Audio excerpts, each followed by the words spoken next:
할렐루야. 주님께서 오늘 이 말씀으로 우리에게 은혜 베풀어 주시기를 원합니다. 아멘. 제가 우리 중보기도를 시작한다라는 이야기를 듣고 말씀을 부탁을 받았습니다. 주일 보통 제가 청년의 예배의 말씀은 보통 월요일 날 혼자 있을 때 그렇게 대부분이 한 70% 정도는 작성을 하고 그 나머지 30%는 기도해 가면서 이렇게 일주일 동안 꾸준히 보는데 이렇게 갑자기 말씀을 전하라라고 하면 이걸 언제 준비할지를 잘 모르고 그렇게 있습니다. 그러다가 화요일 날 갑자기 산적같이 생긴 3명이 찾아와서 말씀을 전해달라 부탁을 하더라고요. 그래서 제 지론이 그렇습니다. 말씀의 자리는 거부하지 않는다.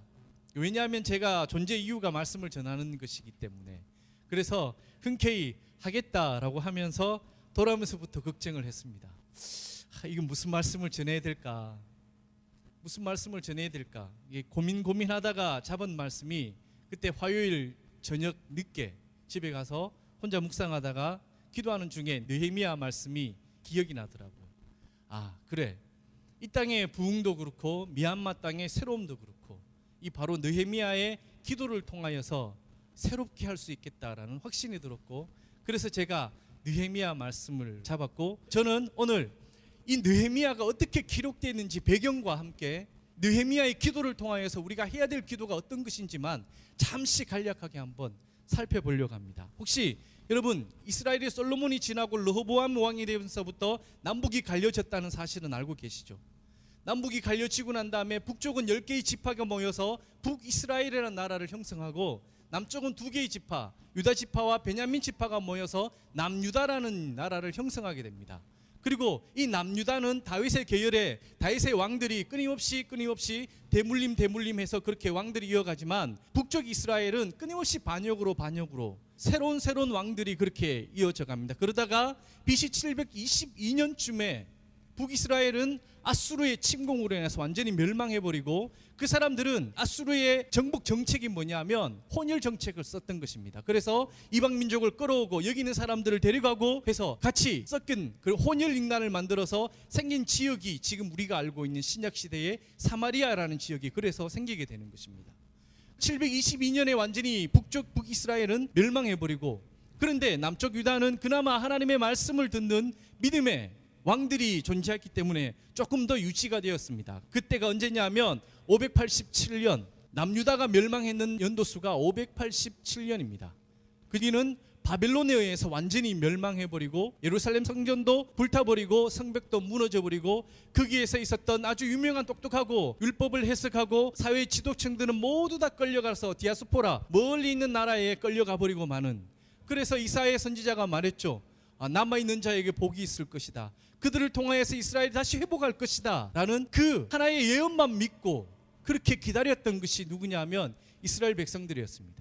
그렇게 끌려가고 난 다음에 1세대가 지나고 처음에 끌려갔던 예루살렘을 보고 그들의 성전이 솔로몬 성전이 어떠한지를 보고 그렇게 했던 모든 백성들은 끌려가서 모두 죽고 이제 이민 2세대, 포로 2세대가 등장하기 시작했습니다.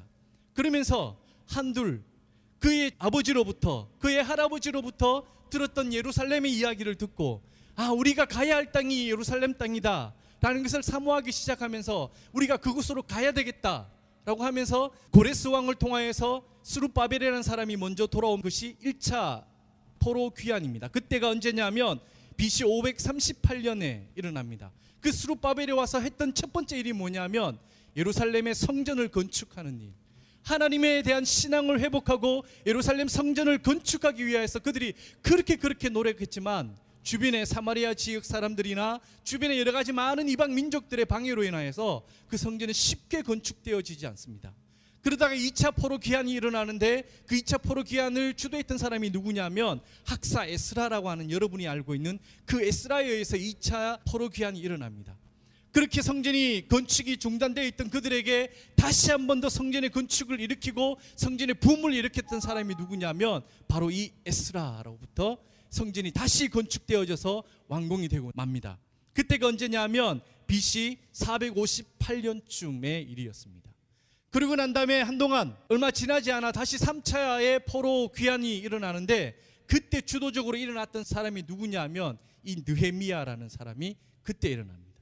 이 느헤미야는 어디 대해서 그랬냐면 오늘 1장 1절에 보면 아닥사스다 왕 20년 기스를 월에 내가 수산궁에 있었다라고 하는, 수산궁이라고 이야기하는 이 성전에 살고 있었습니다. 이곳은 어디냐면 아닥사스다 왕이 겨울 피서지로 삼고 있는, 왕들의 겨울 피서진, 그러니까 겨울 피서지라는 얘기가 뭐예요? 따뜻하고 풍족한 그곳이라는 얘기것이죠. 어떤 이유에서인지는 모르겠지만 느헤미야는 이미 수산궁에 거했다라는 이야기는 그가 사회적인 지위가 어느 정도 올라와 있는, 끌려왔는 포로로서 그만큼 올라가기가 쉽지 않았을 건데, 근데 이 능력이 얼마나 탁월했는지는 모르겠지만 얼마나 하나님의 도우심을 입었는지 그가 수산궁에 거했다라고 그렇게 기록하고 있습니다. 그러고 난 다음에 그가 끊임없이 갈망하고 그의 영적인 고향인 예루살렘에 대해서 끊임없이 궁금하고 있을 때 그의 친족인 하나니가 그이 예루살렘을 보고 돌아왔다는 얘기를 듣고 그에게 찾아갑니다. 그리고 그의 사정을 들어봅니다. 그랬더니 아주 낙담스러운 이야기가 거기에 나옵니다.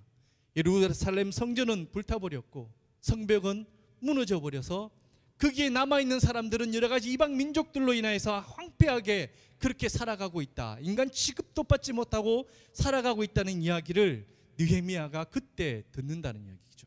그럴 때 이 이민 2세로서 예루살렘을 전혀 보지 못했습니다. 그리고 그 솔로몬 성전도 그가 보지도 못했습니다.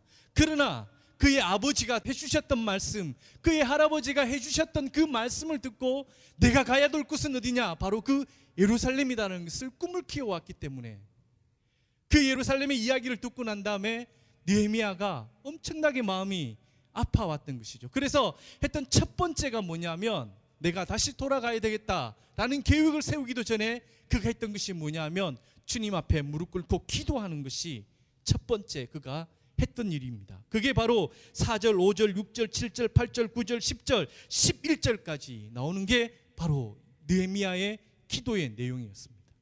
느헤미야는 예루살렘의 아픔을 다른 사람의 아픔으로 여기지 아니하고 자기 자신의 아픔으로 여겼습니다. 제가 지난주에 청년의 설교에서 나인성 과부의 아픔을 예수님께서 불쌍히 여겼다라고 그렇게 말씀드렸죠.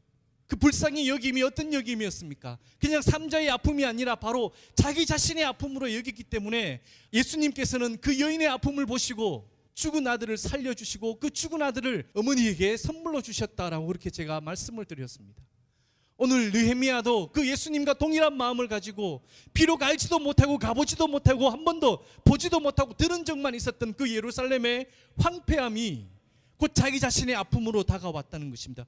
왜냐하면 하나님께서 분명히 그렇게 말씀하셨거든요. 이스라엘을 통하여 그 남아있는 자들을 통하여서 다시 회복시킬 것이다 라고 그렇게 말씀하셨는 그 말씀 하나를 붙잡고 느헤미야는 살아가고 있었는데, 근데 그 땅에 남아있는 사람들의 형편없이 그렇게 절망해져 있다라는 이야기를 듣고 느헤미야는 기도할 수밖에 없었다는 이야기입니다. 그리고 느헤미야는 기도합니다. 기도하면서 어떤 기도를 제일 먼저 했느냐 하면 바로 주님 앞에 회개하는 기도였습니다. 사실 예루살렘이 무너지고 성벽이 무너졌는 것 느헤미야의 잘못은 절대로 아니었습니다. 그런데 그래서 남의 탓으로 돌릴 수 있었지만 느헤미야가 했는 고백이 뭐냐면 6절의 마지막 절에 보면 나와 내 아버지 집이 범죄하여 라고 하며 그 탓을 다른 사람에게 돌리지 않고 자기 자신으로 돌리면서 주님 앞에 회개의 기도를 시작했다는 것이죠. 이게 바로 우리 기도의 출발점이지 않을까 그렇게 여겨집니다. 우리가 미얀마 땅을 기도하려고 합니다. 그럴 때 우리가 먼저 해야 되는 것이 뭐냐면 미얀마 땅을 위하여 기도하기 전에 우리가 먼저 주님 앞에 회개하는 역사가 먼저 일어나야 한다는 것입니다. 그리고 그 회개의 역사를 경험하고 난 다음에 우리가 해야 되는 것, 그것은 뭐냐면 예전에 하나님이 우리를 어떻게 도와주셨는지를 기억하며, 그래서 느헤미야가 기억했던 것이 뭐냐면 모세에게 명령하신 그 계명과 율례와 법도를 기억하며 우리가 그 계명과 율례의 법도를 지키면 하나님께서 어떻게 해주신지, 너희들이 어디에 있든지 어떤 끝에 있든지 내가 너희를 불러 모으리라고 하셨던 그 약속을 느헤미야는 기억하고 있었다는 것입니다. 하나님은 이렇게 역사하십니다. 하나님은 이렇게 역사하신다는 것이죠. 느헤미야가 앞에 스룹바벨이 그렇게 노력했고 에스라가 그렇게 노력을 했지만은 완성하지 못했던 그 예루살렘의 성벽을 비로소 한 100년이 지나고 난 다음에 느헤미야를 통하여 완성하신다는 것입니다. 비로소 이스라엘 백성들은 주님의 말씀을 듣게 되고, 실제로 이 느헤미야 8장에 보면 학사 엑스라가 처음으로 주의 율례를, 주의 말씀을 선포하며 그렇게 새롭게 하신다는 이야기죠. 여러분, 느헤미야는 그렇게 기도했습니다. 그리고 난 다음에 어떻게 기도했는지 아세요? 금식하면서 수일 동안 슬퍼하면서 기도했다고 합니다. 1장에 기스를월과 2장에 20년 니산원이라고 이렇게 나오지 않습니까? 이게 약 한 4개월의 기간이 있습니다. 이때까지 느헤미야는 주님께서 그에게 어떻게 하라고 하신 데까지 끝까지 무릎 꿇고 기도하면서 하나님의 말씀을 기다렸다는 이야기입니다. 이게 바로 기도하는 자의 자세이지 않을까, 그렇게 여겨집니다. 그래서 그는 하나님의 사인이 떨어지자 지체하지 않고 하나님의 명령을 따라 예루살렘으로 들어가기 위하여 노력하는 모습입니다. 여러분, 중보기도는 이런 것입니다. 예수님께서 나이성 여인의 아픔을 불쌍히 여겼듯이, 자기가 불탔는 것처럼 여겼던 것처럼 동일한 마음으로 기도해야 되는 것이 바로 중보기도의 마음이 아닐까, 그렇게 여겨집니다. 이게 바로 기도의 자세이지 않을까. 예수님께서 수많은 병자들을 보시고 불쌍히 여겼던 것처럼 우리도 미얀마 땅을 보면서 불쌍히 여겨야 되는 마음이 들어야 한다는 것입니다. 그 귀한 땅에, 미얀마 땅이 남의 땅입니까? 아닙니다. 그 땅이 어떤 땅입니까? 하나님의 땅입니다. 그리고 그 땅이 어떤 땅입니까? 우리 교회의 청년이 가서 있는 땅이지 않습니까? 그러면 그곳이 우리와 남의 땅이 아니라 우리와 관계 있는 땅이고, 바로 우리 교회가, 우리 구독교회가 기도해야 되는 땅, 그 땅이 바로 미얀마 땅이지 않습니까? 여러분, 그렇게 긍휼히 여기는 마음으로 우리 기도했으면 좋겠습니다. 그런 마음으로, 안타까이 여기는 마음으로, 주님께서 불쌍히 여기셨던 마음으로 우리도 미얀마 땅을 불쌍히 여기고, 또 그곳에서 연약한 그 여인 한 명이 그 땅을 위하여서 수고하고, 우리를 대표하여 가서 수고하고 애쓰는 그 수고에 우리가 안타까이 여기면서 우리가 해야 되는 것이 이 자리에 모여서 기도하는 것, 이것이 우리가 그를 위하여 최선의 노력으로 돕는 일, 그것이지 않겠습니까? 여러분, 여기로부터, 미얀마 땅의 부흥은 거기로부터 시작되는 것이 아니라 바로 여기에 기도로부터 시작된다는 것, 여러분들이 꼭 인식하시기 바랍니다. 그래야지 그 땅이 부흥을 할 수 있고, 그 땅에 수많은 청소년들이 주님을 만나고 주님 앞으로 돌아올 수 있는 귀한 길임을 여러분 기억하시기 바랍니다. 그 자리에 여러분이 초청받았고 우리가 그 의무를, 책임을 받았는 것입니다. 우리 구독교회가 그런 책임이 있는 교회라는 것, 물론 지금 우리 교회가 안팎으로 여러 가지 많은 어려움이 있지만 그때일수록 우리가 해야 될 것이 무엇입니까? 바로 기도하는 일, 그 일이지 않습니까? 이 일 외에 우리가 해야 될 일이 무엇입니까? 우리의 위로가 어디에서부터 옵니까? 바로 사람으로부터 오는 것이 아니라 하늘로부터 오는 것이 우리의 위로이지 않습니까? 그 위로를 받기 위해서라도 우리가 하나님을 찾아야 되는 것이며, 그 위로를 받기 위해서라도 우리가 주님 앞에 무릎 꿇고 금식하며 기도해야 되는 것이 우리의 자세이지 않을까, 저는 그렇게 보여집니다. 여러분, 낙담하지 마십시오. 하나님께서 우리에게 은혜를 내려주실 겁니다. 하나님께서 우리에게 놀라운 축복으로 우리 교회도 새로워지고 미얀마 땅도 새로워지는 놀라운 말씀으로, 그리고 놀라운 증거로 우리에게 보여주실 줄로 믿습니다.